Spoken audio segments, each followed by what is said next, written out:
He saw her hands first, not her face, not her hair, not the curve of her shoulders or the shape of her mouth, or any of the features he had catalogued 1,000 times in memory until they blurred with grief and became something closer to myth than to fact. Her hands. She was on her knees in the east corridor of Witchbourne Hall, a bucket of grey water beside her, a brush worn nearly to the wood, gripped in fingers that were red and cracked and bleeding at the knuckles. She scrubbed in small, precise circles, the way someone scrubs who has been scrubbing for years, who has made an economy of effort out of an act that would have been unimaginable to her at 16. He had been walking to his study. He had been thinking about nothing, which was what he thought about most days now. A careful, cultivated emptiness that kept the other thing at bay. The thing with teeth. The thing that lived in the hollow place beneath his ribs where something vital had been removed 5 years ago and never replaced. He almost walked past her.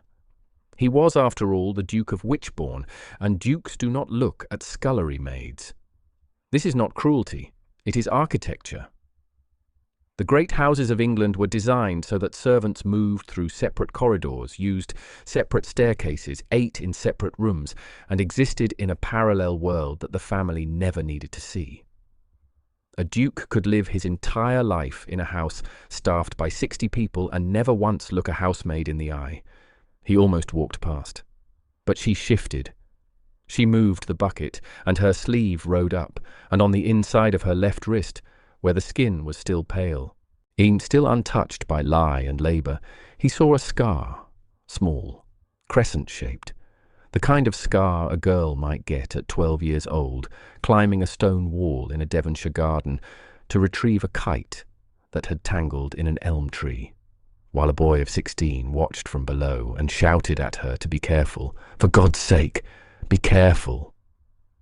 He stopped walking. The world stopped with him. She did not look up. She continued scrubbing in her small, precise circles, unaware that the man standing 6 feet behind her had just felt something tear open inside his chest that he had spent 5 years sealing shut. "Look at me!" His voice came out wrong, too rough, too raw, the voice of a man who has not spoken with any real feeling in half a decade and has forgotten how to modulate the thing that lives beneath the words. She froze, and the brush stopped mid-circle. "I said, look at me." And she did. She turned her head, and the face he had mourned, the face he had wept over in private, raged over in silence, the face he saw in dreams so vivid he woke, reaching for something that was never there, looked up at him from the floor of his own house with brown eyes that held not recognition, not hope, not love, but the flat, animal terror of a woman who has been caught. Rosabelle Thorne, alive, on her knees, in his house. For how long? How long had she been here, 20 feet below his bedroom, scrubbing the floors he walked on, while he sat in his study and drank brandy to the memory of a dead woman who was not dead? He did not know it yet, but the answer was 3 years. She had been in his house for 3 of the 5 years he had spent grieving her. And in that moment, standing in the east corridor of Witchbourne Hall at 7:30 in the morning, the Duke of Witchbourne felt something he had not felt since the night they told him she was dead. He felt everything. Can I tell you something? There's a reason stories like this have been told for centuries. It's not just the gowns or the grand estates or the titles. It's the feeling, that desperate, aching hope that someone, somewhere, will see who you truly are and choose you anyway. Welcome to Aristocratic Hearts. Tonight I have that kind of story for you. Before we begin, let me know where you're joining from. City, country, time of day. I want to picture you there, listening alongside me. Tonight's story is about a woman who was erased, not metaphorically, not socially, completely erased, declared dead by her own family so thoroughly that the man who loved her wore black for 5 years and visited an empty grave every Sunday morning. It is about what happens when the dead come back to life, and what a duke does when he discovers that the grief that nearly destroyed him was manufactured by the people who were supposed to protect the woman he loved. It is a story about floors and ceilings, about the people who scrub and the people who walk above them, about what it means to be invisible, truly, structurally invisible, in a house designed to make sure you are never seen. And it is a story about a man who saw her anyway. Let me take you back to Devonshire, to the autumn of 1837, when Rosabel Thorne was 16 years old and did not yet know that she was about to die. Not actually, of course, but in every way that mattered. The Thorne family occupied Greymere House, a modest but respectable estate in the hills above the River Exe, where the mist crawled through the valleys each morning like slow, white breath, and the hedgerows blazed copper in October. Sir Gilbert Thorne was a baronet of middling fortune and considerable ambition, the kind of man who measured his own worth by the proximity of his dinner guests to the peerage, and who saw his 3 daughters not as people, but as currency to be spent in the marketplace of marriage. His first wife, Lady Anne, had been the gentle one. She had given him Rosabel, a brown-eyed girl with a stubborn jaw, ink-stained fingers, and the dangerous habit of saying exactly what she thought. And then she had died of consumption when Rosabel was 9, leaving behind a daughter who inherited her mother's intelligence and her mother's inconvenient tendency to be honest. Sir Gilbert remarried within the year. Lady Margot Thorne, née Dupont, the daughter of a French merchant who had parlayed textile money into a veneer of English respectability, brought with her 2 daughters of her own, Fleur, who was pretty and knew it, and Sibylla, who was prettier and weaponized it. Lady Margot Thorne was not simply a woman who had married a widower. By the legal and social architecture of 1830s England, she was the absolute authority over every aspect of her stepdaughter's life. She controlled Rosabel's wardrobe, her education, her social exposure, her correspondence, and, most critically, her access to the outside world. Sir Gilbert, consumed by his own ambitions, delegated the management of his daughters entirely to his wife, the way a man might delegate the management of his stables to a groom. As long as the horses looked presentable and didn't embarrass him in public, he didn't particularly care how they were trained. Lady Margot looked at Rosabel and saw a problem. Not because Rosabel was ugly, she wasn't. She had a face that was interesting rather than beautiful, strong brows, a mouth that quirked when she was thinking, brown eyes that missed nothing. But interesting faces are difficult to market, and Lady Margot was in the business of marketing daughters. Fleur and Sibylla were easy sells, fair, delicate, pliant, capable of performing the kind of ornamental femininity that the marriage market demanded. Rosabel was none of these things. Rosabel argued. Rosabel read books that were not novels. Rosabel once corrected a dinner guest on the succession of Tudor monarchs with a precision that made the man set down his fork and stare. "The girl is unmarketable," Lady Margot told Sir Gilbert in the privacy of their bedroom, with the flat certainty of a merchant assessing damaged stock. "She will not attract the caliber of match we need. She draws the wrong kind of attention." What Lady Margot meant was, Rosabel made Fleur and Sibylla look dull by comparison.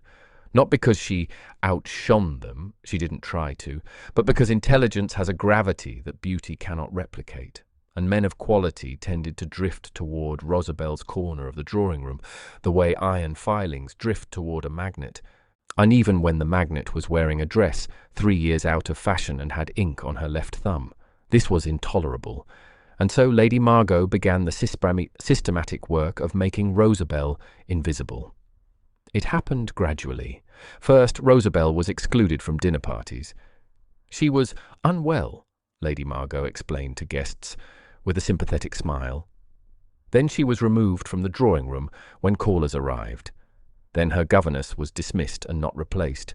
Then her wardrobe budget was redirected to Fleur and Sibylla.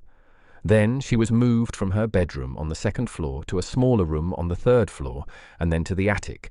And by the time Rosabelle was 15, she existed in Greymere House the way a ghost exists in a church, present but unacknowledged, visible only to the servants who pitied her and to God, who, as far as Rosabelle could tell, was occupied elsewhere.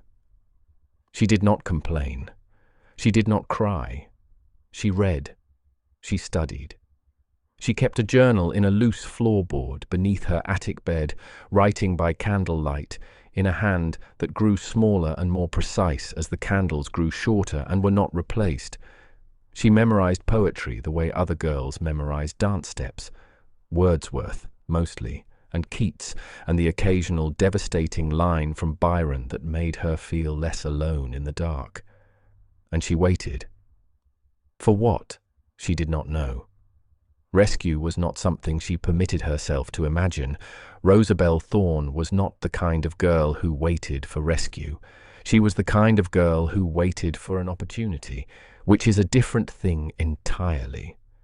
The opportunity arrived in the autumn of 1837, in the form of a boy. Not a boy, a young man. 18 years old, tall, sharp-jawed, with dark hair that fell across his forehead and grey eyes that held the peculiar intensity of someone who is paying attention to everything and revealing nothing. His name was Leander Ashby, and he was the second son of the Earl of Wychbourne, which meant he was well born enough to be invited to Sir Gilbert's shooting party and unimportant enough that no one particularly cared what he did once he arrived. What he did was wander away from the shooting party on the second morning. He had no interest in killing things, which was in 1837 a deeply unfashionable position for a young man of his class, and find himself in the overgrown east garden of Greymere House, where a girl was sitting in a tree. She was reading. Of course she was reading. She had climbed the old elm to escape the noise of the shooting party, and she sat in the crook of a branch with her boots dangling and a volume of Keats balanced on her knee, and absolutely no awareness that anyone could see her. He stood beneath the tree for a full minute, watching her read with the focused absorption of someone who has forgotten that the rest of the world exists. Her hair had come loose. Her dress was old, her boots were scuffed, and she was, without question, the most extraordinary thing he had ever seen. "You'll fall," he said. She looked down. Brown eyes met grey. She did not scream, did not startle, did not perform the flutter of feminine surprise that she had watched Fleur and Sibylla practice in the mirror. "I've been climbing this tree since I was 8, she said. "Mom, I haven't fallen yet. There's a first time for everything. There's also a last time for everything, and I intend this not to be it." She turned the page. "You're supposed to be shooting things." "I don't like shooting things." "Then you've come to the right tree." He laughed. She did not look up from her book, but the corner of her mouth moved. A micro-expression so small that only someone paying very close attention would have caught it. Leander Ashby was paying very close attention. He came back the next morning, and the morning after that, and the morning after that. For 5 days of the shooting party, while Sir Gilbert entertained the men, and Lady Margot displayed Fleur and Sibylla like silk samples at a draper's shop, Leander Ashby sat beneath an elm tree in the east garden and talked with a girl in the branches above him about Keats and Wordsworth, and whether Byron was a genius or a menace, and how birds navigate by starlight, and why the French Revolution failed, and what it felt like to be the least important person in a house full of people who were trying very hard to be important. She told him things she had never told anyone, not because he asked, he didn't ask much, but because he listened with a quality of attention that made silence feel generous rather than empty. He sat below. She sat above. The tree was the boundary they both respected, the chaperone that propriety demanded, the physical distance that made emotional closeness possible. On the 5th day, she climbed down. She had been reaching for a kite tangled in the upper branches, a child's kite, faded and forgotten from years ago. And she lost her grip on a mossy stone in the garden wall and cut her left wrist on the edge of the stone. It was not deep. It bled freely, but briefly. He caught her arm before she could pull away and examined the wound with a concentration that made her breath catch. "It's nothing," she said. "It's not nothing." He pressed his handkerchief against the cut. His hand was warm. His fingers were careful. He looked at her wrist, at the blood, at the thin skin where her pulse beat visibly, and something in his grey eyes shifted. Rosabelle. It was the first time he had said her name. Not Miss Thorne. Not the formal address that propriety demanded. Her name. 2 syllables that sounded in his voice like something sacred. Yes?" He opened his mouth, closed it, opened it again. "I'm going to come back for you," he said. "Not now. I can't. I'm a second son with nothing, but I'm going to come back." She looked at him, at his grey eyes, his sharp jaw, the handkerchief pressed against her wrist that was slowly turning red. She was 16 years old. She had no reason to believe him. Second sons said things beneath trees all the time. It meant nothing, but she believed him. "I'll be here," she said. He left the next morning with the shooting party. She watched from the attic window as his horse disappeared down the drive, and she pressed her hand against the glass, and she did not cry, because Rosabelle Thorne did not cry, but she held the blood-stained handkerchief beneath her pillow for a month until the blood faded to rust and the linen smelled only of lavender and loss. She waited. 1 year, then 2. Letters came, smuggled through the kitchen maid, written in a hand that grew more confident as the months passed. He had taken a commission in the army. He was stationed in India. He was miserable and sunburned and thought about the elm tree every day. He was reading Keats in a tent while monsoon rain hammered the canvas, and he swore he could smell English autumn. She wrote back. She told him about the hedgerows and the mist and the books she was reading and the way the house was closing around her like a fist. She did not tell him about the bruises. Lady Margot's discipline had escalated from emotional to physical as Rosabelle grew older and more difficult to control. She did not tell him about the meals she was denied, the candles that were withheld, the weeks spent locked in the attic or for offences as minor as speaking at dinner without permission. She did not tell him because she did not want him to come back for the wrong reasons. She did not want to be rescued. She wanted to be chosen. In the spring of 1839, 2 things happened in rapid succession that would destroy Rosabelle Thorne's life with the efficiency of a surgeon removing a tumour. First, Leander's elder brother Arthur died in a hunting accident, a broken neck over a fence in Leicestershire. Leander, the second son, the unimportant one, in the boy who didn't like shooting things, was now the heir to the earldom of Wychbourne. Second, Sir Gilbert Thorne's investments collapsed. The specifics are tedious: a railway scheme that proved fraudulent, a shipping venture that sank, quite literally, in the Bay of Biscay. But the result was catastrophic. Sir Gilbert, who had leveraged Greymere House against his investments, was facing complete financial ruin. The estate would be sold. The family would be destitute. Fleur and Sibylla's carefully curated marriage prospects would evaporate like morning dew. Unless Sir Gilbert could find money. Quickly. A great deal of money. And there was money available.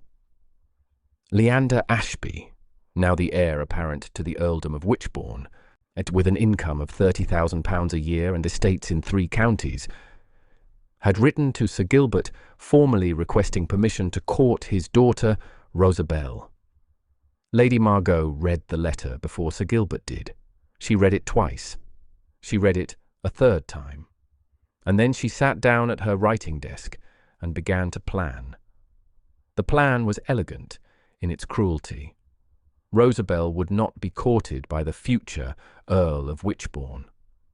That match, that extraordinary, impossible, life-changing match, would go to Fleur. Fleur was beautiful, biddable, and could be presented as a suitable wife for a future earl. The courtship income, the settlement, the dowry negotiations, all of it would flow through Sir Gilbert's accounts and save the family from ruin. But there was a problem. Leander had asked specifically for Rosabelle. He would not accept a substitute. He would come looking for her. He would ask questions. He would, if Lady Margot knew anything about the intensity she had seen in his grey eyes during that shooting party, tear the house apart until he found her.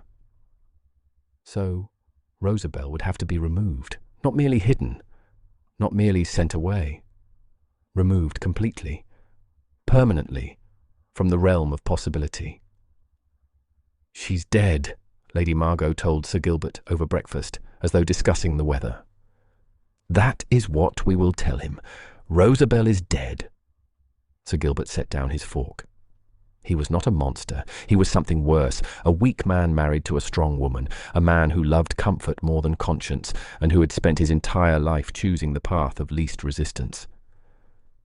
"Dead," he repeated. "Fever. Sudden. She was buried privately. The church records can be arranged. Mr. Poole at St. Stephen's owes us for the matter of the choir funds. A headstone will cost £2.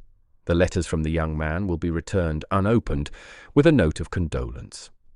Within 6 months, Fleur will be presented to him as a suitable alternative. Within a year, we will be saved. And Rosabelle? Rosabelle will be sent to one of the workhouses in Bristol, or placed in a position of domestic service. She will cease to be a thorn. She will cease to exist. It is, when you consider it properly, a kindness. She was never going to marry well on her own merits. This way, at least her disappearance serves a purpose. Sir Gilbert looked at his wife. He thought about his daughter, the brown-eyed girl who climbed trees and read Keats and corrected dinner guests with devastating precision. He thought about the attic room where she slept on a mattress stuffed with horsehair. He thought about the letters she received from India that made her face luminous. And then he thought about the debts, the creditors, the public humiliation of bankruptcy, the loss of everything. "Do it," he said. They told Rosabelle that evening. Not that she was dead, of course. They told her she was being sent to a school in Bath, a finishing school that would improve her prospects. She packed her small trunk with her journal, her Keats, her Wordsworth, and the faded handkerchief with the rust-coloured stain that she had never been able to throw away. She did not pack much else because she did not own much else. The coach did not go to Bath. It went to an employment agency in Exeter, where a woman named Mrs. Crimp, thin-lipped, efficient, incurious, processed Rosabelle Thorne into the domestic service system under the name Rose Marsh. A new name, a new history, a new life, scrubbed clean of everything that had come before. She was 16 years old. She weighed 7 stone. She owned 1 dress, 1 pair of boots, 1 volume of Keats, 1 journal, and 1 blood-stained handkerchief that she kept in a locket around her neck because it was the only proof she had that someone, somewhere, had once looked at her and said her name like it meant something. She did not know that 300 miles away, Leander Ashby was opening a letter edged in black that informed him, with regret, that Miss Rosabelle Thorne had succumbed to a sudden fever and had been buried in the churchyard at St. Stephen's, Devonshire, on the 14th of October. She did not know that he read the letter 17 times. She did not know that he rode to Devonshire in 2 days, nearly killing his horse, and stood at a headstone that bore her name and dates and the words, "Beloved daughter." Beloved, the cruelest word, the most dishonest word, carved in stone above an empty coffin in an empty grave. She did not know that he fell to his knees in the mud and wept with a violence that frightened the vicar, who had been paid 3 guineas to maintain the fiction, and who stood at a discreet distance twisting his hands. She did not know any of this. She was scrubbing a floor in Exeter, and her knees were bruised, and her hands were bleeding, and the locket beneath her dress was warm against her skin, and she was thinking about an elm tree in a garden she would never see again. Leander Ashby grieved. Yet he grieved the way men of his era were not supposed to grieve. Completely, devastatingly, without the armour of stoicism that his class and gender demanded. He wore black. He refused invitations. He closed the London townhouse and retreated to Wychbourne Hall in Cornwall, where the mist rolled in from the sea, and the corridors were long and cold and empty enough to match the landscape inside his chest. His father, the Earl, watched his son's disintegration with the bewildered concern of a man who could not understand why anyone would grieve a girl he had never met.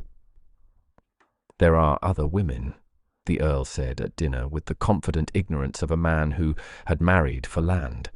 "The season will present dozens." "I don't want dozens," Leander said. "I wanted one." His grief alarmed society. Women's mourning was codified. Black crape, on a specific time frames, social seclusion, all mandated by custom and enforced by society. But men were supposed to grieve briefly and invisibly. A black armband for a few months, fewer social events for a season, and then back to normal life. Extended male grief was viewed with suspicion. It suggested weakness, instability, an inability to perform the role that wealth and title demanded. Leander did not care. Leander did not care. He withdrew from society with a thoroughness that alarmed his family and fascinated London gossip. The future Earl of Wychbourne disappeared. Rumours circulated. He had gone mad. He had taken a secret wife. He had entered a monastery. He was dying of consumption. None of these were true. What was true was simpler and more devastating. He had loved a girl who died, and the world without her in it was a place he could not find a reason to inhabit. His father died in the winter of 1840. Leander became the Duke of Wychbourne. His father had been elevated to the dukedom 3 years prior for political services, and inherited everything. The estates, the fortune, the seat in the House of Lords, the 60 servants, the art collection, the racing stables, the London properties, the weight of a title that required a man to function in the world. He functioned. Barely. He managed his estates with cold efficiency. He attended Parliament when required. He executed his duties with the mechanical precision of a man who has decided to continue living but has not decided to enjoy it. He was 30,000 a year and a broken heart, dressed in black, walking through rooms that were too large for one person. Tint moi yassaid. And every Sunday morning, without fail, he rode to St. Stephen's churchyard in Devonshire and stood at a headstone that bore the name of a woman who was, at that exact moment, alive. 3 years into his mourning, his housekeeper at Wychbourne Hall, a Mrs. Drummond, competent, grey-haired, famously efficient, hired a new scullery maid. The girl was small, thin, quiet. She gave her name as Rose Marsh. Her references, forged by the employment agency, listed 3 years of service at a house in Somerset. She was assigned to the East Wing, the family wing, because she was thorough, uncomplaining, and, critically, invisible. She moved through the house like a shadow. She spoke to no one. She kept her head down, her sleeves long, and a locket hidden beneath her collar that she touched unconsciously 100 times a day. She did not know whose house she was in. The domestic service agencies of the era operated with profound indifference to the personal circumstances of either employer or employee. Mrs. Crimp, in Exeter, had placed Rose Marsh at Witchbourne Hall because the position was available, the wages were acceptable, and the location was sufficiently remote. The name Witchbourne meant nothing to Rosabel. She had known Leander as Mr. Ashby, second son of the Earl. The earldom had been elevated to a dukedom after she had been erased. She had no way to connect the Duke of Witchbourne with the boy who had sat beneath her tree. And even if she had known, it would not have mattered. Rosabel Thorne was dead. Rose Marsh, the scullery maid, the floor scrubber, the invisible woman in the east corridor, was all that remained. And she had accepted this the way one accepts weather, not with approval, but with the practical understanding that resistance is futile and energy is better spent surviving. She survived. For 3 years, she survived in his house. She scrubbed his floors. She polished his banisters. She emptied his ash grates. She moved through his corridors in the hours before dawn when the family wing was silent and the only sound was the hiss of her brush against stone.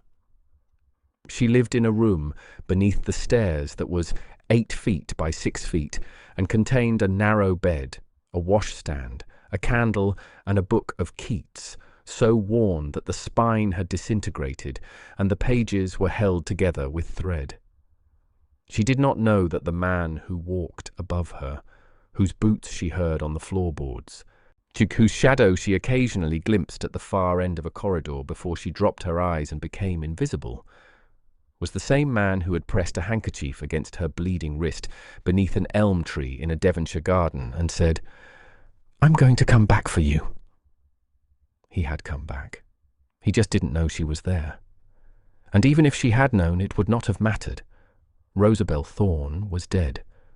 Rose Marsh, the scullery maid, the floor scrubber, the invisible woman in the east corridor, was all that remained. She knew him as Mr. Ashby, the son of an earl. The dukedom came later. The house was Witchbourne Hall, a name that meant nothing to a girl who had known only Greymere and Exeter and whatever house will take me next. Servants were told who employed them in the vaguest terms. His Grace the Duke. They did not socialize with the family. They did not eat with the family. They did not look at the family. And Rosabel, Rose, had perfected the art of not looking. She had learned it from Lady Margot, who had taught her that the safest place in any room was the corner where no one's eyes reached. She had carried that lesson into service and refined it into an art form. She was the best scullery maid Witchbourne Hall had ever employed precisely because she was the most invisible. Until the morning of October the 7th, 1842. And until the morning the Duke of Witchbourne walked down the east corridor at 7:30, which he never did, because his usual route took him through the west gallery.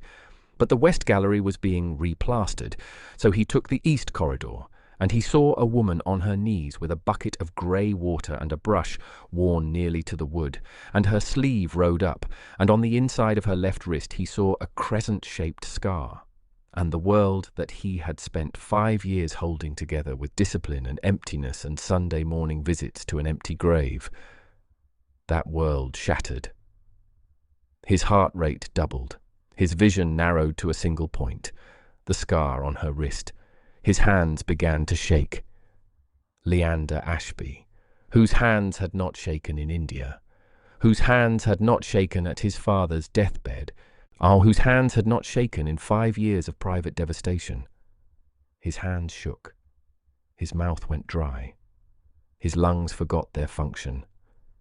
He stood in the corridor, and he could not breathe, and he could not move, and he could not look away from a scar the size of a sixpence on the wrist of a woman who was supposed to be dead. "Look at me!" She froze. "I said, look at me!" She turned. Brown eyes met grey. 5 years collapsed. 5 years of grief and black armbands and empty graves and Sunday mornings in the rain and letters returned unopened and the particular excruciating loneliness of mourning someone who had been taken before they could be fully loved. 5 years compressed into the space between two heartbeats and then detonated. She recognized him at the same moment he confirmed her. Her face went white. Not pale. White, in the colour of paper, the colour of snow, the colour of a woman who has just realised that the impossible thing she stopped hoping for has been standing above her, walking above her, sleeping above her for 3 years. Her lips moved. No sound came out. Her hand went to her throat, to the locket, and she gripped it so hard her knuckles turned the same white as her face. "Rosabelle!"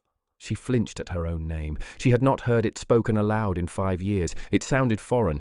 It sounded like something that belonged to a dead girl.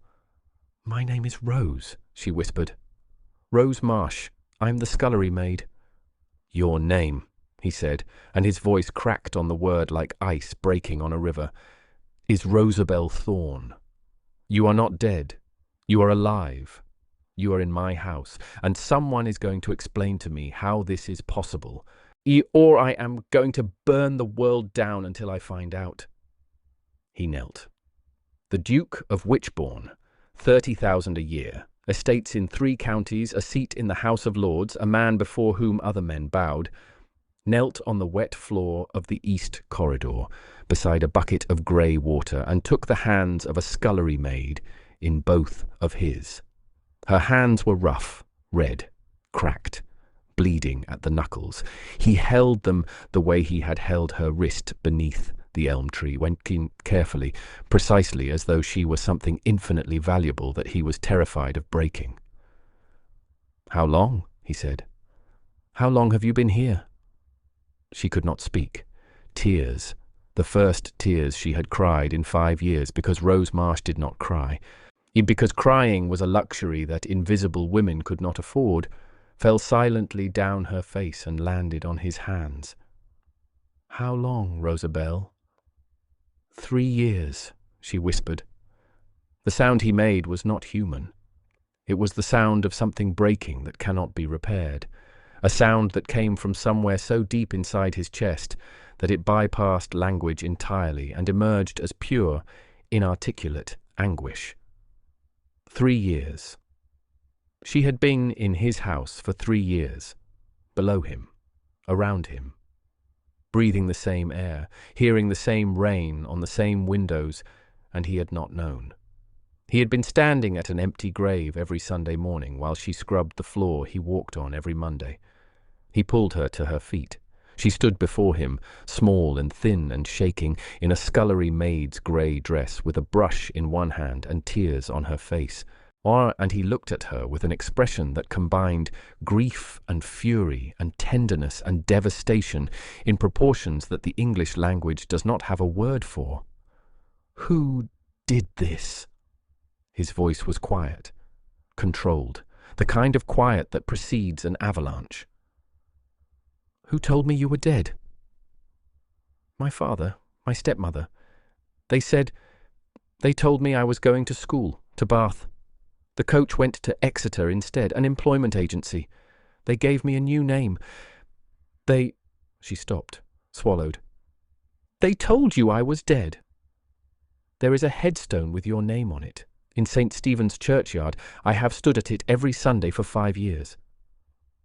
Something broke in her face. Not tears. Something deeper.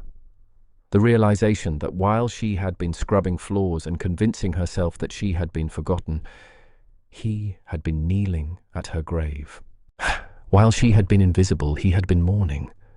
While she had accepted erasure as her fate, he had been destroyed by it. "I didn't know," she said. "I didn't know it was your house. I didn't know you were... They told me your name was Ashby. They never told me about the dukedom. I didn't... Stop." He cupped her face in both hands. His palms were warm against her cold skin.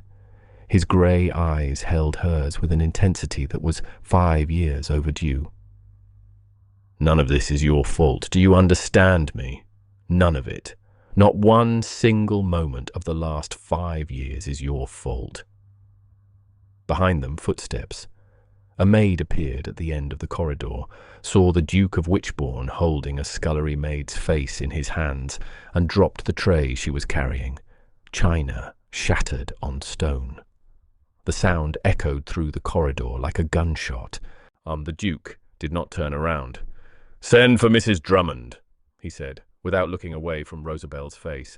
"Tell her to prepare the blue guest chambers. Send for Dr. Hurst. Send for Mr. Corrick. And send for my solicitor in London. Have him here by tomorrow evening.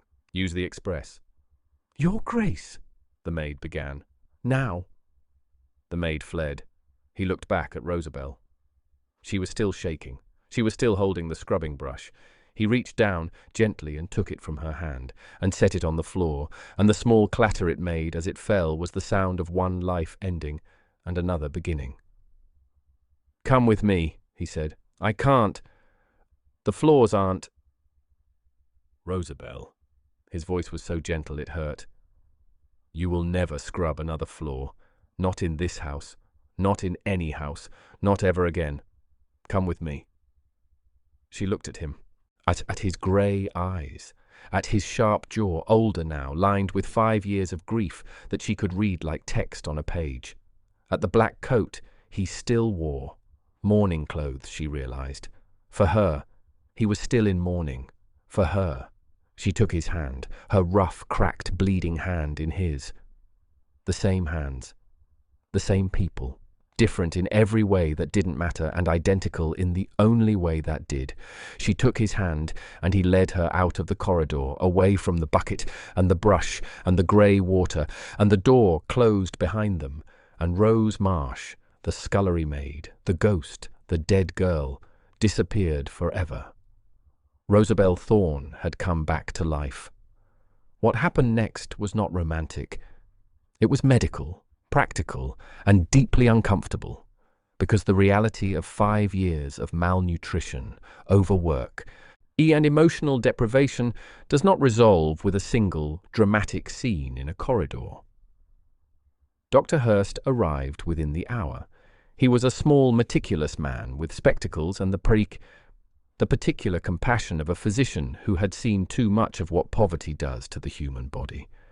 He examined Rosabel in the blue guest chambers, rooms designed for visiting countesses, not scullery maids, with silk wallpaper and a 4-poster bed and a fireplace large enough to stand in. And his report to the Duke was delivered privately, quietly, and with the measured tone of a man who is trying very hard not to express the fury he feels. Malnutrition. Chronic. Her bones were visible beneath her skin. Her wrists were thinner than they should have been.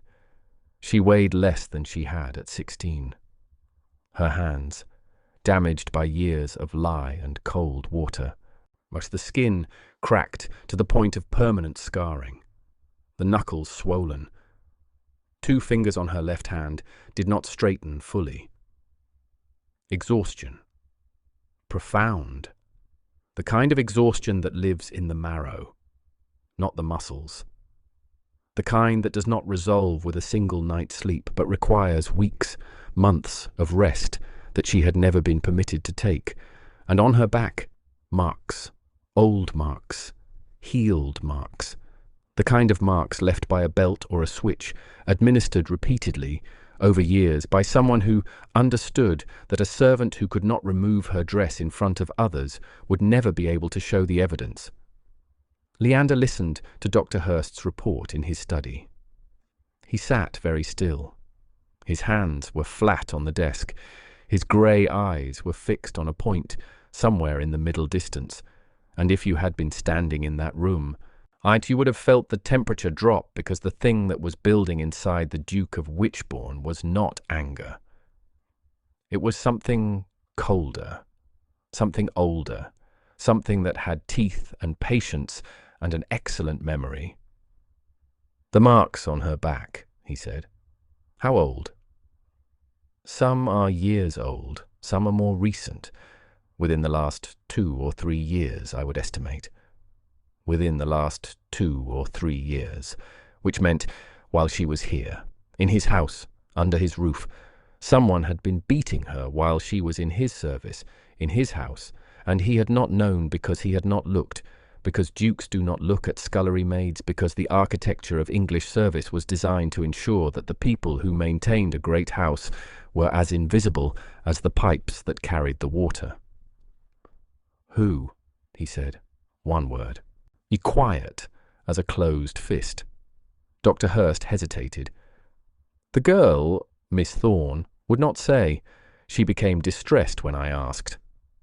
Leander stood. He walked to the window. He looked out at the grounds of Witchbourne Hall, his grounds, his house, his responsibility.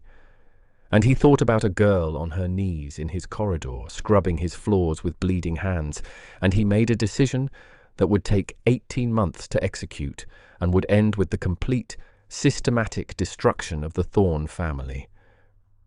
But that would come later. First, there was something more important. He went to her.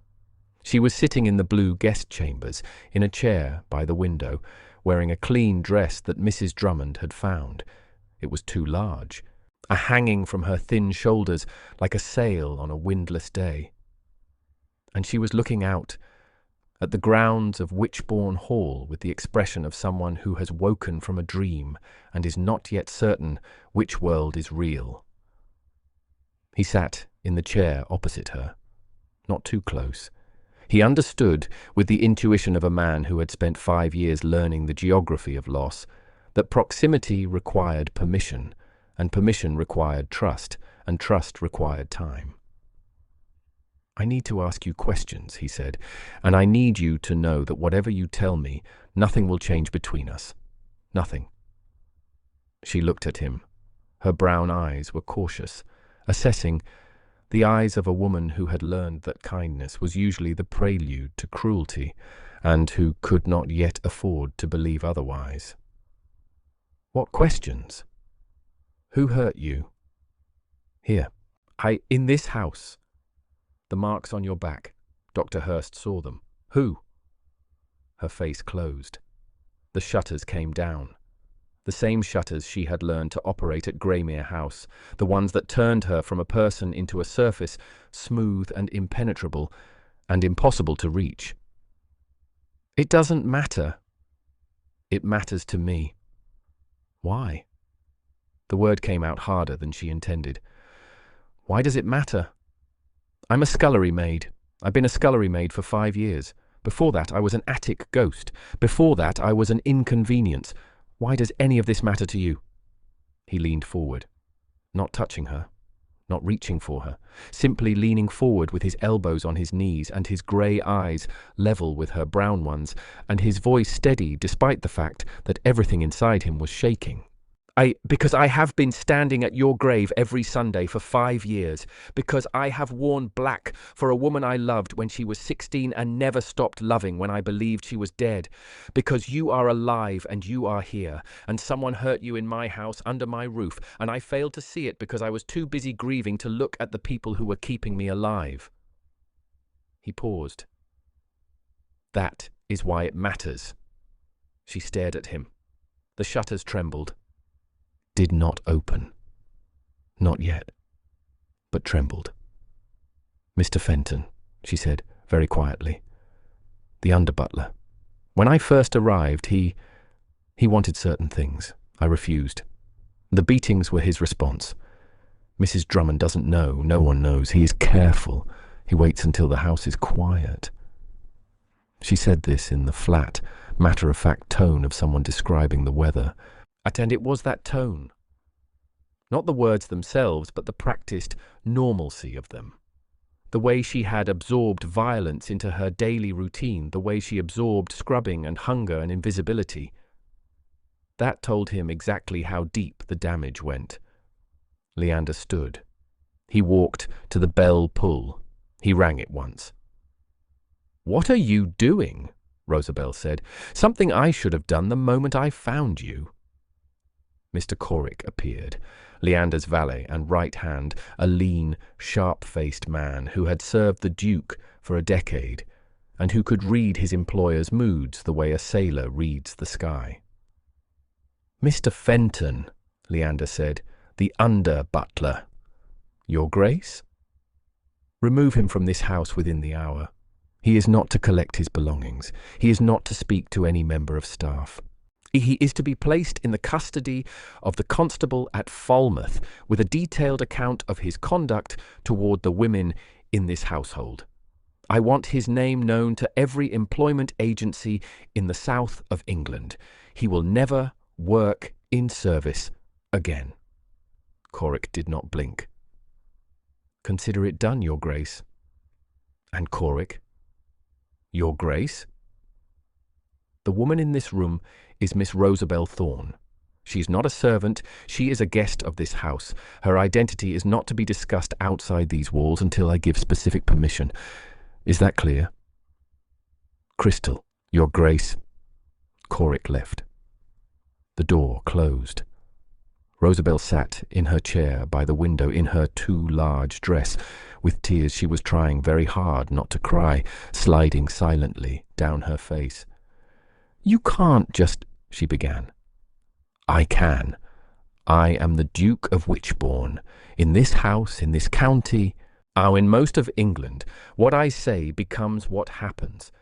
That is not a boast. It is a fact, and I am going to use every ounce of that power to undo what was done to you." "And then what?" The question hung in the air between them. And then what? The question that contained everything. And then what are we?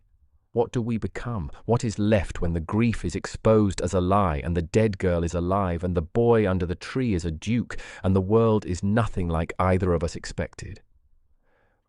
"And then," he said, "whatever you want, whatever you choose, I will not presume. I said I would come back for you. I came back. What happens next is your decision, not mine." She looked at him for a long time. The afternoon light shifted through the window, catching the hollows beneath her cheekbones, the sharp line of her jaw, and the brown eyes that had once looked down at him from a tree with the fearless precision of a girl who knew exactly who she was. That girl was still in there, buried under 5 years of grey water and bruised knees and silence, but still in there. "I want a bath," she said, "a hot bath, with soap that doesn't smell like lye, and I want a book, not Keats. I've read Keats until the pages fell apart. Something new, something I've never read." He almost smiled. Almost. The ghost of something warm moved through the frozen landscape of his face, and for a moment he looked less like a grieving duke, and more like an 18-year-old boy standing beneath an elm tree, looking up. "I'll have Mrs. Drummond draw the bath," he said, "and I'll find you a book." He found her 12.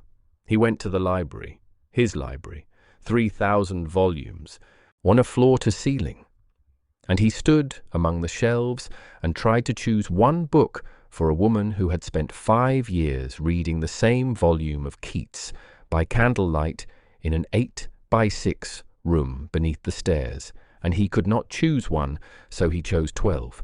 He carried them himself, he would not let a footman do it, up the stairs and down the corridor to the blue guest chambers, and he left them outside her door in a stack that reached his knee, with a note on top that said simply, "Start anywhere." She opened the door an hour later, clean, wearing a fresh nightgown that Mrs. Drummond had found, her brown hair damp and loose around her shoulders, and she saw the books, and she sat down on the floor in the corridor and pressed her face against the top volume and cried. Not silent tears this time. Real crying. The kind of crying that sounds like something being released from a cage. Ugly, gasping, convulsive, the accumulated grief of 5 years pouring out in a corridor at 9 o'clock at night in a house where she had scrubbed floors for 3 years without once being seen. He heard her from the study below. He did not go to her. He understood, with the patience he had learned from 5 years of grief and the wisdom he had learned from 5 days beneath a tree, that some things must be felt alone before they can be felt together. He sat in his study and listened to her cry, and his hands gripped the arms of his chair until the wood creaked, and he made a list. Sir Gilbert Thorne, Lady Margot Thorne, the vicar at St. Stephen's, the employment agency in Exeter, Mr. Fenton. He made a list, and he began to plan. The recovery was slow. Weeks passed. Rosabelle ate. She slept. She read, voraciously, indiscriminately, pulling books from the library shelves with the hunger of someone who has been intellectually starving for years. She read natural philosophy and history and poetry and novels, and a monograph on the migration patterns of Arctic terns that she found inexplicably fascinating. She read in the blue guest chambers, in the library, in the garden when the weather permitted, curled in the window seat of the morning room with a blanket across her knees and a cup of tea that she held with both hands because the warmth still felt like a luxury. She and Leander did not touch. This was deliberate. This was careful. He understood that she had spent 5 years in a world where touch meant pain. Lady Margot's slaps, Mr. Fenton's belt, the constant physical degradation of domestic service, and that his touch, however gentle, would need to be relearned. He sat across from her, not beside her. He passed books across tables, not hand to hand. He maintained the same respectful distance he had maintained beneath the elm tree, the distance that said, "I am here. I am not leaving, but I will not come closer until you tell me to." She noticed. Of course she noticed. Rosabelle Thorne noticed everything. It was her gift and her curse, the hyper-awareness of a woman who had survived by reading rooms and faces and silences the way other people read books. She noticed the distance. She noticed the way his hand would reach for a book she was holding and then redirect itself, placing the volume on the table between them instead of brushing her fingers. She noticed the way he sat in the chair across from her, always across, never beside, as though the 4 feet of carpet between them were a moat he had dug himself and would not cross without invitation. She noticed the way his grey eyes tracked her when he thought she was reading, following the movement of her hand as she turned a page, the shift of her shoulders when she leaned forward, the way she tucked a strand of brown hair behind her ear, with the absent gesture of someone who has forgotten she is being observed. He did not know that she noticed. He believed his restraint was invisible. It was not. It was the loudest thing in the room, louder than the fire, louder than the rain, louder than the clock that counted the seconds between them with merciless precision. And then there was the matter of Dr. Hurst's nephew, young Mr. Oliver Hurst arrived at Witchbourne Hall in the 4th week of Rosabelle's recovery, sent by his uncle to deliver medical supplies and check on the patient's progress. He was 26, fair-haired, cheerful, with the easy confidence of a man who has grown up comfortable in the world and has never been given a reason to distrust it. He had his uncle's kind eyes and none of his uncle's discretion. He found Rosabelle in the garden. She was sitting on a stone bench, wrapped in a shawl, reading a treatise on botany, and when he introduced himself she looked up with the startled attentiveness of someone unaccustomed to being approached by strangers who smiled. He sat beside her. He asked about the book. He listened to her answer with the genuine interest of a man who found intelligence attractive and did not feel the need to hide it. He made her laugh. A small surprise sound, like a door opening in a room that had been sealed, and she covered her mouth with her hand, as though the laughter had escaped without permission. Leander saw them from the library window. He had been reading. He was not reading now. He was standing at the window with a book forgotten in his hand, and his grey eyes fixed on the garden bench where a fair-haired young man was sitting beside Rosabelle. Beside her, not across from her, close enough that their shoulders nearly touched, and making her laugh. Something moved through his chest, something old and dark and territorial. The feeling of a man who has spent 5 years grieving a woman and 3 weeks rebuilding a relationship with the careful, trembling patience of a watchmaker reassembling a shattered mechanism, only to watch a stranger walk in and make her laugh in 30 seconds. He did not go outside. He did not interrupt. He stood at the window and he watched, and his hand tightened around the book until the leather binding creaked, and his jaw set with the particular rigidity of a man exercising control over an impulse that is not, by any civilized measure, reasonable. Young Mr. Hurst stayed for tea. He sat beside Rosabelle at the table. He told stories about his medical studies in Edinburgh that made her eyes bright with interest. He asked if she had read Harvey's work on blood circulation, and when she said she had not, he offered to send her his copy, and she smiled. And the smile was the kind of smile that involves the whole face, not just the mouth. And Leander set down his teacup with a precision that made the porcelain ring against the saucer like a bell. "How long will you be staying, Mr. Hurst?" Leander asked. His voice was pleasant. His eyes were not. Young Mr. Hurst, who was cheerful but not entirely oblivious, read something in the Duke's grey gaze that suggested his welcome had a perimeter, and that he was standing on it. "Only the afternoon, Your Grace. I'll ride back to Falmouth before dark." How wise. 2 words, spoken with perfect courtesy and absolute finality. The conversational equivalent of a door being closed, locked, and bolted.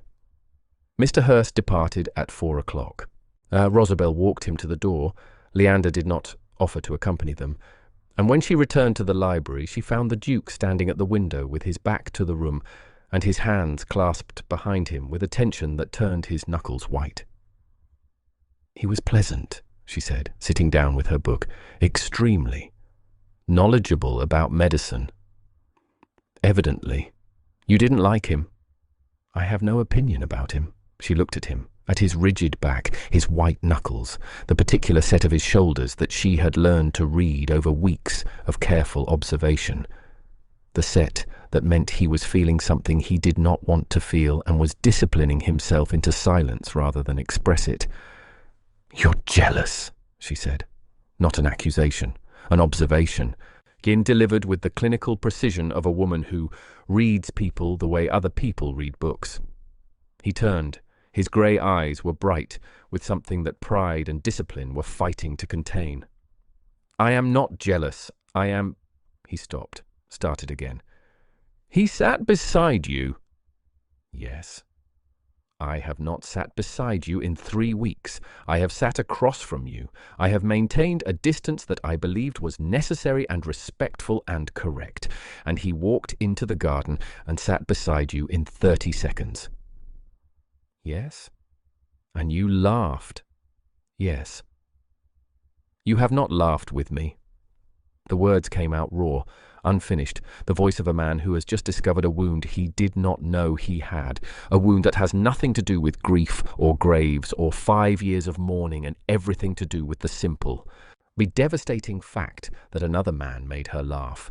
And he, Leander Ashby, who had loved her for longer than anyone and lost her more completely than anyone and wanted her more desperately than anyone, had not.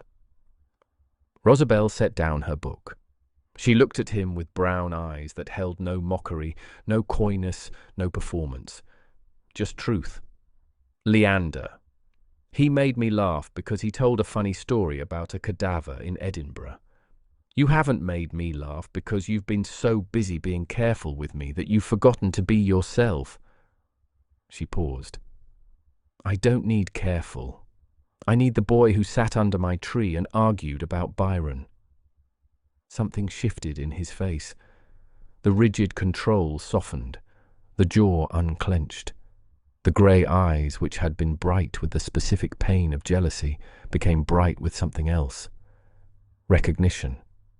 Relief. And the realization that he had been so afraid of hurting her, that he had been hurting her differently, by treating her as fragile when what she needed was to be treated as real. "Byron was a menace," he said, quietly. "The ghost of something that might in better light, be called a smile. Byron was a genius. He was a menace who happened to write well.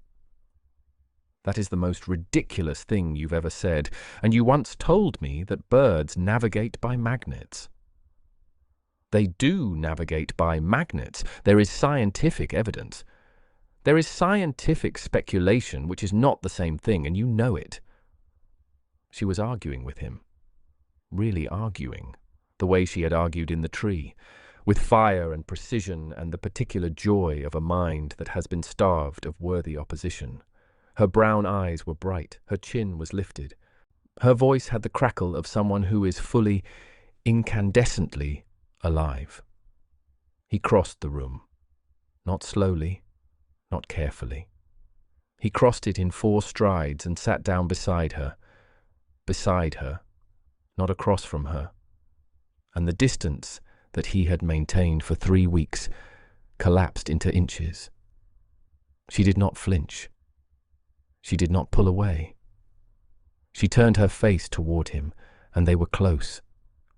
Close enough that he could see the gold in her brown eyes, the freckles across her nose, the small scar at her temple.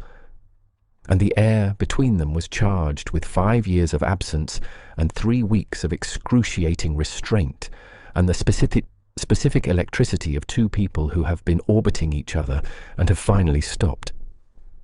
"I'm sitting beside you," he said. "I noticed. Is that acceptable?" "It's about time." His hand moved. Slowly. Not carefully, but slowly. The slowness of intention rather than hesitation. His fingers found a strand of her hair that had fallen across her cheek. He tucked it behind her ear. His fingertips grazed her skin, her cheekbone, the line of her jaw, the soft place behind her ear where her pulse beat visibly.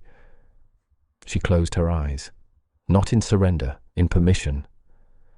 His thumb traced the curve of her cheekbone, down, along her jaw, to her chin. He tilted her face up. She opened her eyes. Brown met grey at a distance of inches. "I'm going to kiss you," he said, "not because I'm a duke, not because I've waited 5 years, because you argued about Byron and you were wrong, and being wrong has never made anyone more beautiful." "I wasn't wrong." "You were magnificently wrong." "Leander." He kissed her, not gently, not carefully, not with the trembling restraint of a man who is afraid of breaking something. He kissed her the way he had wanted to kiss her for 5 years, completely, devastatingly, with the accumulated force of every Sunday morning spent kneeling at a grave, and every night spent lying awake in a house where she was sleeping 20 feet below him, and every moment of the last 3 weeks where he had sat across from her and wanted to be beside her and chosen distance because he thought distance was what she needed. She kissed him back. Her scarred hands gripped the front of his coat. She pulled him closer, not gently, not carefully, with the hunger of a woman who had spent 5 years carrying a locket against her skin and imagining this exact moment and finding that the reality exceeded the imagination by a margin that made her dizzy. And they kissed until the fire cracked and startled them apart, and then they looked at each other, breathing hard, and the expression on her face, surprised, flushed, fierce with the particular joy of a woman who has just discovered that being alive feels even better than she remembered, was the most beautiful thing he had ever seen. "For the record," she said, slightly breathless, "I still think Byron was a genius." "For the record," he said, equally breathless, "I don't care." "You're being very careful with me," she had said weeks ago, before Mr. Hurst, before Byron, before the kiss that rewrote everything. And he had been careful. Too careful. The jealousy had broken the spell of caution, and what replaced it was better. Not recklessness, but honesty.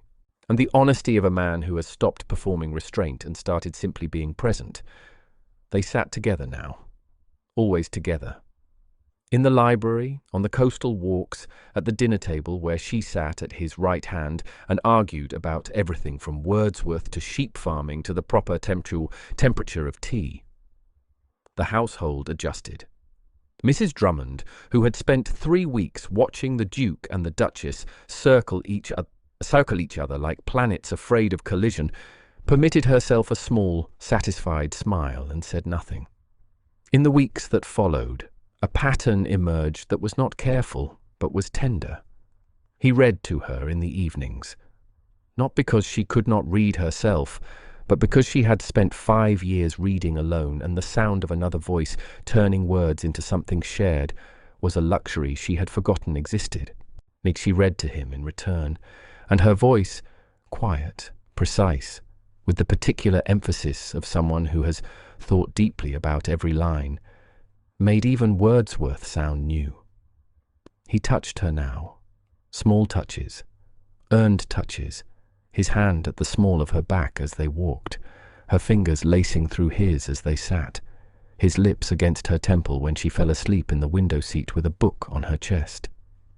Each touch was a reclamation, a taking back of something that had been stolen by 5 years of hands that had only ever hurt. And then, with the tenderness established and the trust rebuilt, and the woman he had mourned for 5 years finally sleeping soundly in a bed she deserved, Leander turned his attention to the people who had put her on the floor. The revenge was not swift. It was not impulsive. Revenge, done properly, is not an explosion. It is a building, constructed brick by brick, beam by beam, with the patience of a man who has 18 months and 30,000 a year, and the cold, calculated fury of someone who has been lied to by the people who were supposed to protect the woman he loved. Leander began with information. Mr. Corrick, the Duke's right hand, who had served in military intelligence before entering private service, was dispatched to Devonshire with a simple mandate. Learn everything. Learn how Rosabelle was declared dead. Learn who arranged it. Learn who profited. Learn where the money went. Learn what the vicar was paid and what the employment agency was told, and what happened to the letters that were sent to a dead girl's family and returned unopened. Corwick was thorough. Within 6 weeks, and he had assembled a dossier that read like a criminal prosecution. Sir Gilbert Thorne had received £800 from the employment agency for placing his daughter, essentially selling her into domestic service. He had used this money, combined with the dowry savings redirected from Rosabelle's never-to-happen marriage, to temporarily stabilise his finances. Lady Margot had orchestrated the death fraud with meticulous efficiency.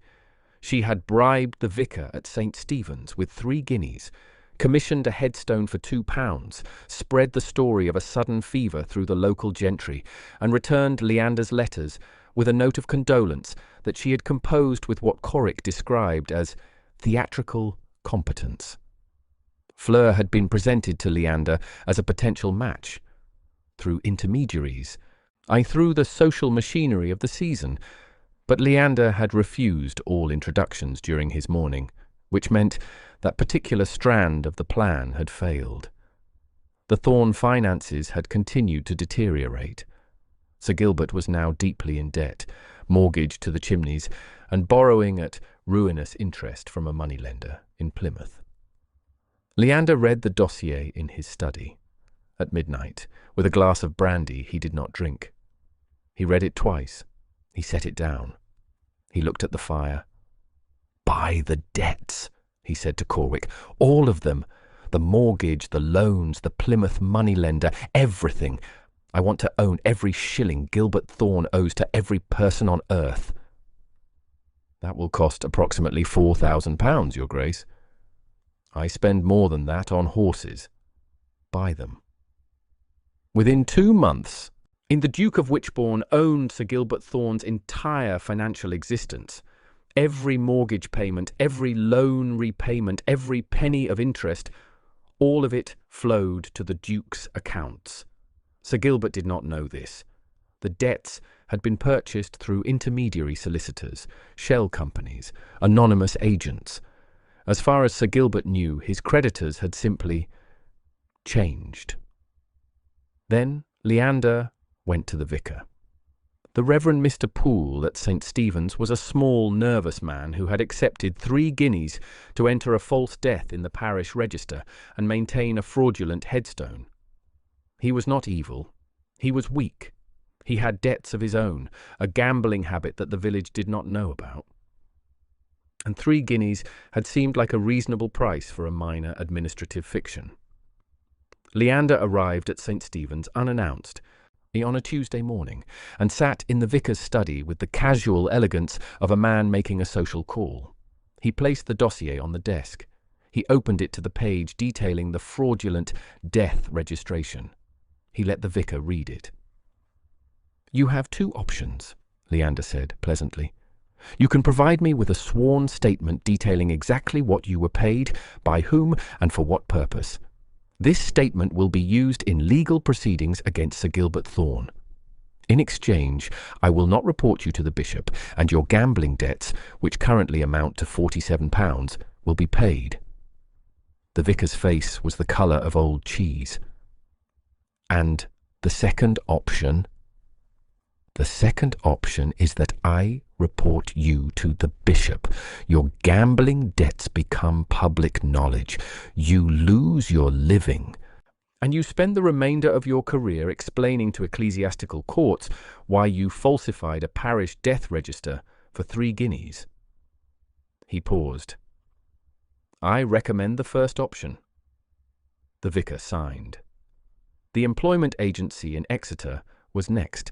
Mrs. Crimp, the thin-lipped woman who had processed a 16-year-old girl into domestic service under a false name, was confronted with evidence of her complicity in what amounted to the illegal disposal of a minor.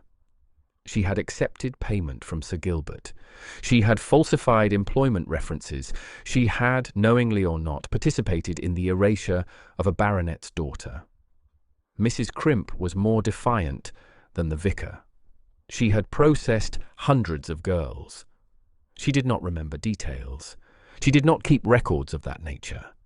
She was a businesswoman, not a criminal.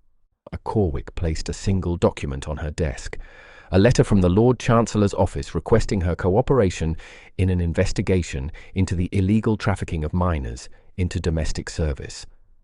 It was not a real letter. Corwick had composed it himself, on paper that looked convincingly official. But Mrs. Crimp did not know that. She signed within the hour. And then, with all the evidence assembled, with every piece of the puzzle in place, with the patience of a man who understands that revenge is not a meal but a banquet, Leander went to Greymere House. He went alone. He did not bring solicitors or constables or servants. He went alone on horseback on a cold morning in March, and he rode up the drive of the house where a girl had once climbed a tree and read Keats and believed that someone might come back for her. And the house was diminished, paint peeling, gardens overgrown. The elm tree in the east garden had been cut down. Lady Margot had ordered it removed, though she could not have said why. And its stump sat in the overgrown grass like a gravestone for a childhood that had been murdered along with everything else. Sir Gilbert received him in the drawing-room. He was smaller than Leander remembered. Shrunken, grey, with the hunted eyes of a man who wakes each morning to the sound of creditors knocking. Lady Margot sat beside him, rigid with the particular composure of a woman who senses danger but cannot yet identify its source. Fleur and Sibylla were present. They had not married. The family's financial collapse had made them unmarketable. No dowries, no prospects, no invitations.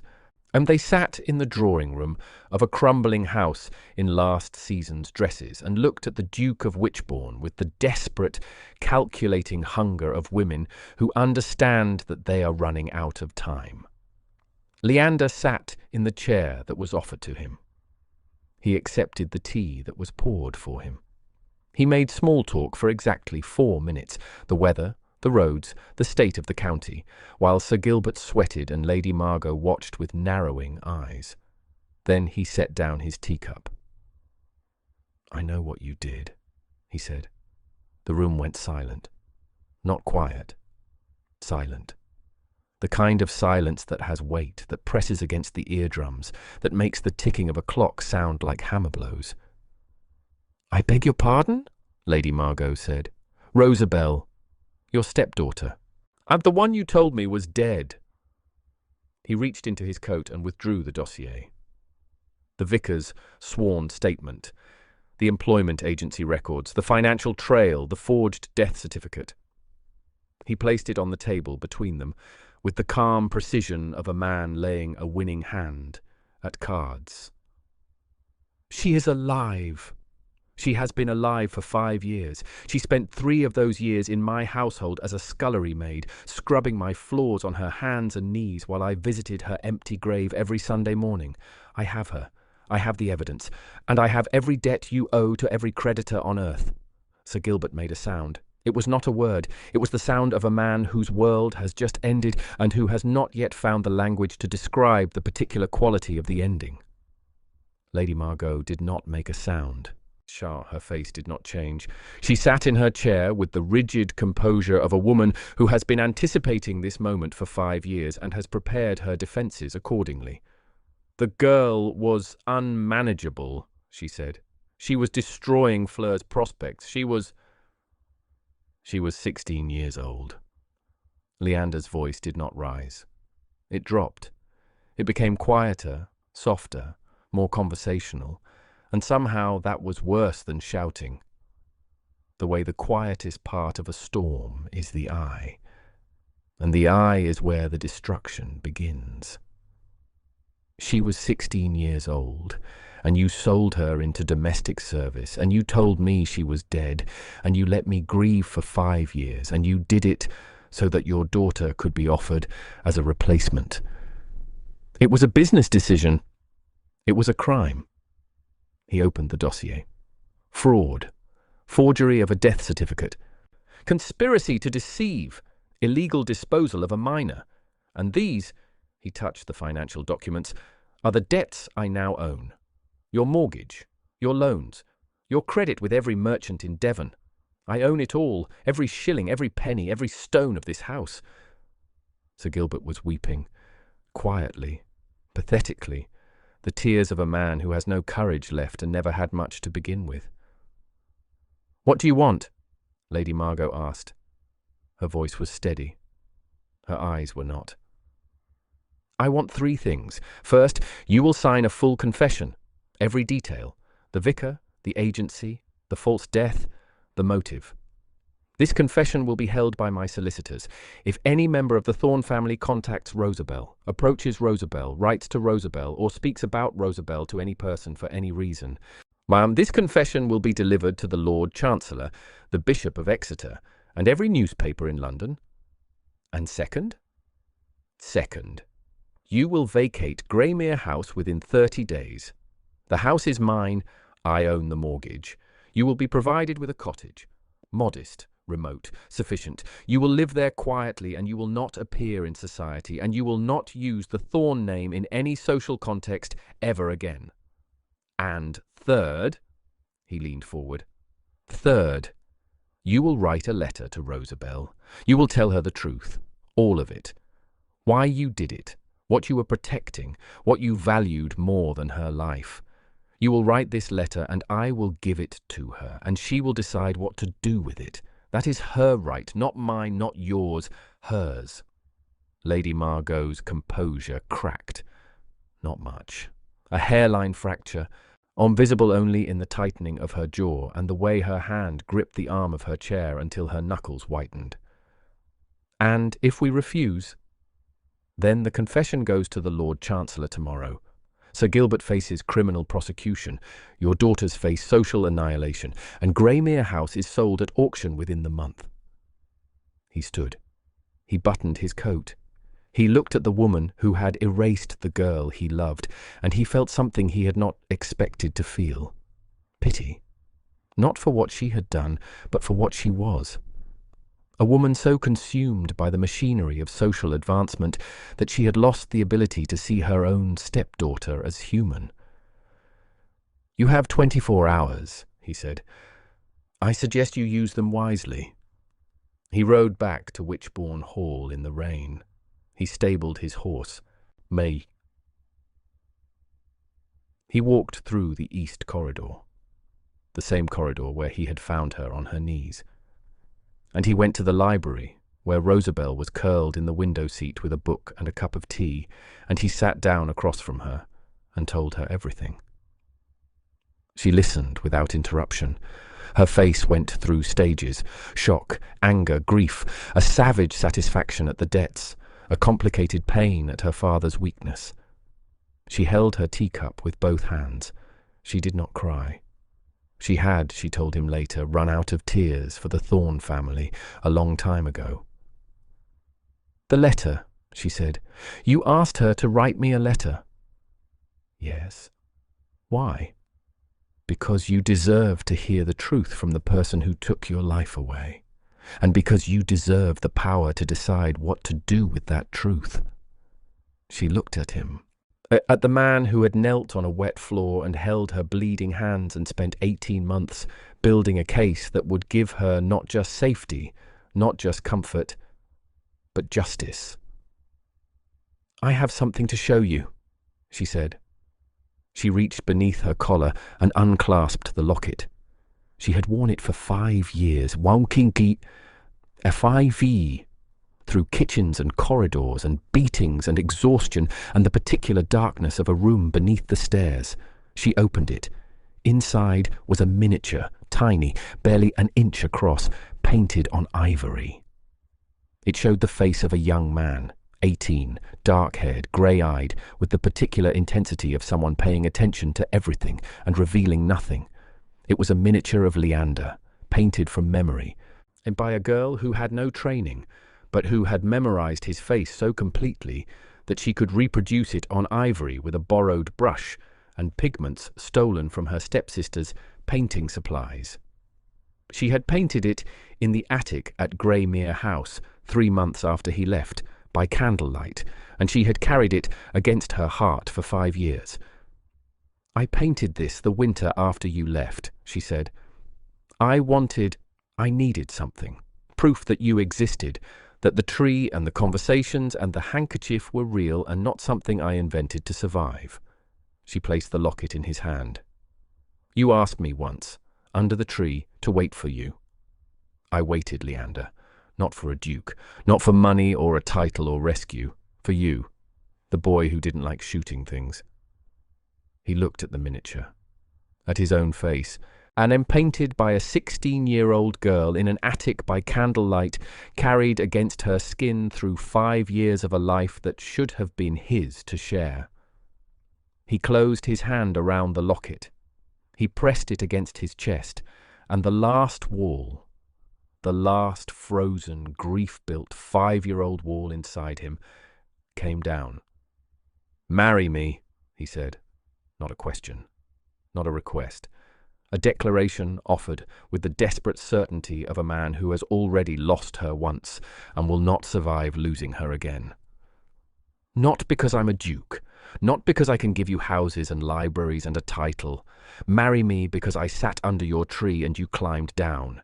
Marry me because you painted my face in the dark. Marry me because I have been dead for 5 years and you are the only person who has ever made me alive." "Yes," she said, one word, no hesitation, or no calculation, no weighing of options or assessing of circumstances, or performing the careful deliberation that society demanded of women when they received proposals from dukes. Just yes. The same word she would have said under the elm tree at 16 if he had asked.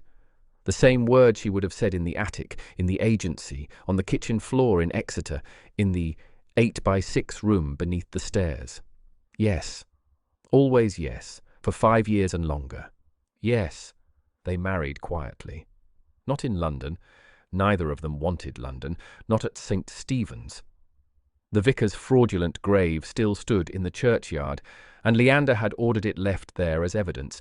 They married in the chapel at Wychbourne Hall in November, with Mrs. Drummond and Mr. Corwick as witnesses and doctor, Hurst in attendance, and a fire blazing in the ancient stone hearth. She wore white, simple, no lace, no elaborate train, no diamond tiara. A white silk dress and a strand of pearls and the locket around her neck, opened so that his painted face rested against her collarbone. He wore black.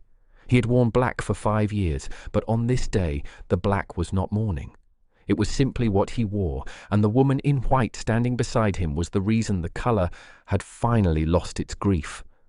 The vicar, a new vicar from the next parish, who had been briefed on nothing and asked about less, spoke the words.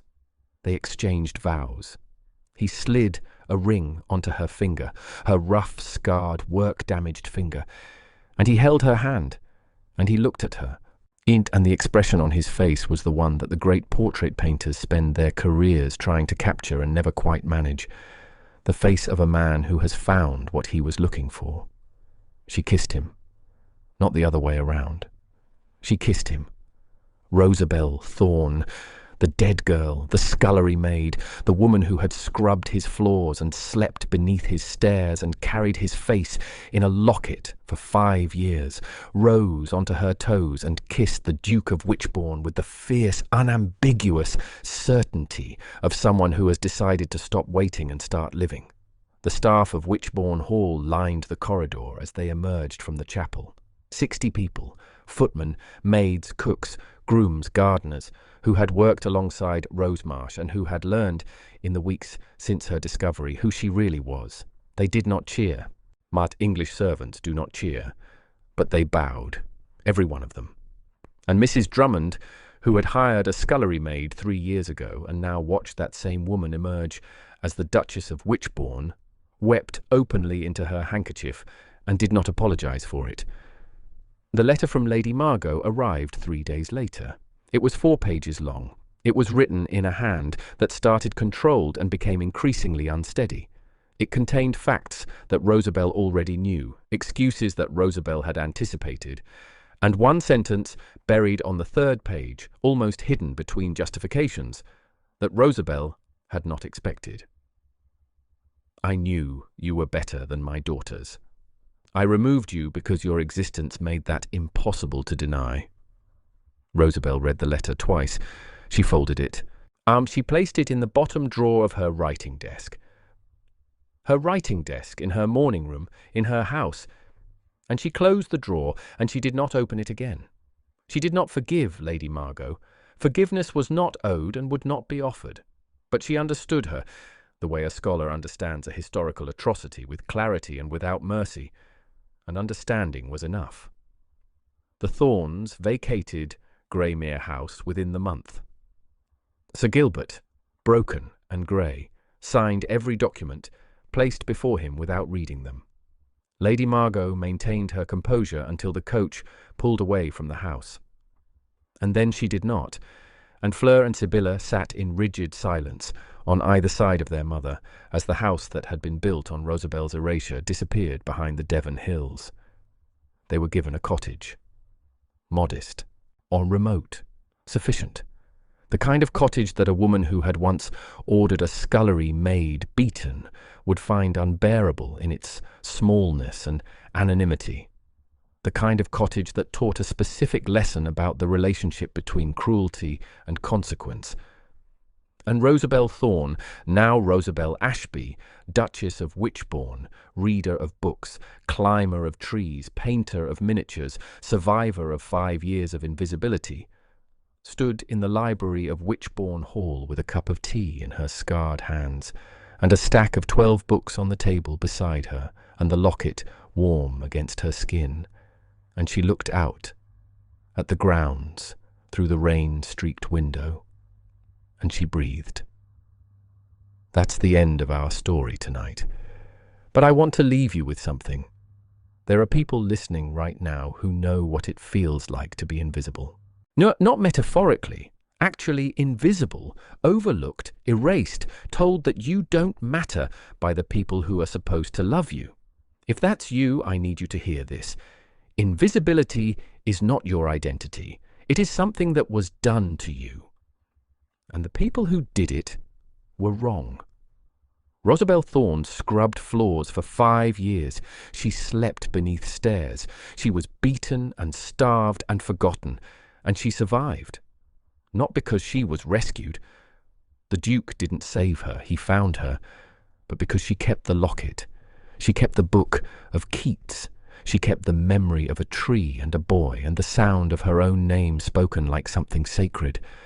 She kept herself. So tell me, what would you have done in her place?